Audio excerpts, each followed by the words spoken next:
नमस्कार दोस्तों, आपका स्वागत है डॉक्टर ब्रायन विज जी के केस में से। आज की हमने कहानी ली है दोस्तों। ये जो कहानी है जॉन नाम के एक इंसान की है। वो ये कहते हैं कि जब वो उनके पास आया था तब उस जॉन ने कुछ इस तरीके से बातें कही थी कि बचपन से उसको बहुत ही ज़्यादा घबराहट होती थी कुछ चीज़ों से। जैसे बहुत सारे लोगों को अगर उसने एक साथ देखा तो उसको बहुत ही ज़्यादा घबराहट होती थी, जैसे भीड़ को वगैरह। कि वो ये कहता था कि मुझे ऐसे लगता था कि वो लोग आकर मुझे अभी मार देंगे। अगर वो सोया है और बाहर कहीं पे कोई आवाज़ आ रही है, समझो गाड़ी की भी बड़ी ऐसी आवाज़ समझो आई, तो वो ये सोचता था कि कोई मेरा बदला लेने के लिए आ रहा है। इस तरीके से उसके मन में बहुत ही ज़्यादा घबराहट होती थी। वो ये कहता है कि बचपन से ये सारी चीज़ें शुरू हो गई। धीरे धीरे मुझे लगा कि जैसे जैसे मैं बड़ा होते जाऊँगा वैसे वैसे मैं थोड़ा मैच्योर हो जाऊँगा और धीरे धीरे ये डर है वो धीरे धीरे कम हो जाएगा। लेकिन ऐसे नहीं हुआ। वो जो डर है उसका और भी बढ़ते गया। और वो ये कहता है कि आज मैं 30 उम्र का हूँ, लेकिन फिर भी मैं डर डर के हर दिन जी रहा हूँ।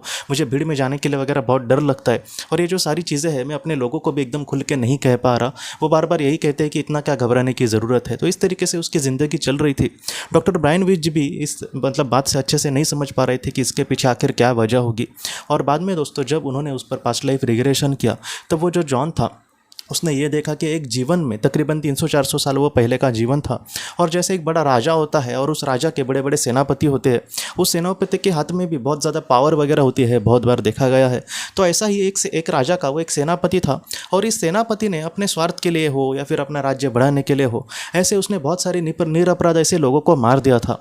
और वो जो सेनापति था अपने ही गुरूर में जी रहा था। उसको लगता था कि मैं ही कुछ बड़ा हूँ। और इस तरीके से बहुत लोगों को उसने अपने जीवन में मार दिया था। और वो जो सेनापति था उस जीवन का, वो जब मर रहा था तब उसके जो पाप थे उसको बहुत ही ज़्यादा बुरा लग रहा था कि अरे मैंने इतने लोगों के साथ बुरा किया है, मुझे ऐसा नहीं करना चाहिए था। ये आखिरी पल में उसको लग रहा था और उसका जीवन बाद में ख़त्म हो गया। लेकिन उसी आत्मा का जब आज जॉन के रूप में जब जन्म हुआ तब उसके मन में कहीं ना कहीं उस जीवन में उसने जो भी बुरे कर्म किए थे उसको बार बार यही लग रहा था कि वो लोग आकर मुझे फिर से मार देंगे, वो लोग अपना बदला लेने के लिए आएंगे। तो इस तरीके से इसके मन में वैसे भाव पैदा हुए थे। और बाद में जॉन ये कहता है कि वो डर बाद में उसका चला गया, क्योंकि उसको पता चला कि ये सारी चीज़ें आखिर क्यों हो रही है। और जॉन ने बाद में ये सोचा दोस्तों, ये जो सोचना है वो हम सब के लिए बहुत ही ज़्यादा महत्वपूर्ण है। जॉन ये कहता है कि उस जीवन में मैंने लोगों के साथ बुरा किया था जब मेरे हाथ में कुछ था, लेकिन आज मैं एक आम ही इंसान हूँ। लेकिन आज मैं जीवन में ये सोच रहा हूँ कि मैंने अगर उस जीवन में लोगों के साथ जो निरपराध थे, जो एकदम आम इंसान थे, उनके साथ अगर बुरा किया है तो ऐसे ही लोगों को मैं आज जितना हो सके मदद करने की कोशिश करूँगा।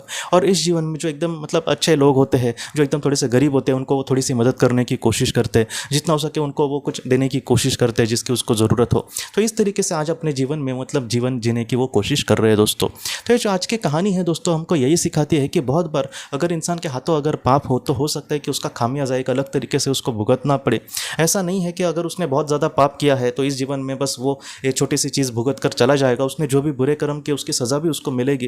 लेकिन एक सुधरना और उसमें एक अच्छा बनने की कोशिश करना, ये भी बात बहुत ही ज़्यादा महत्वपूर्ण है।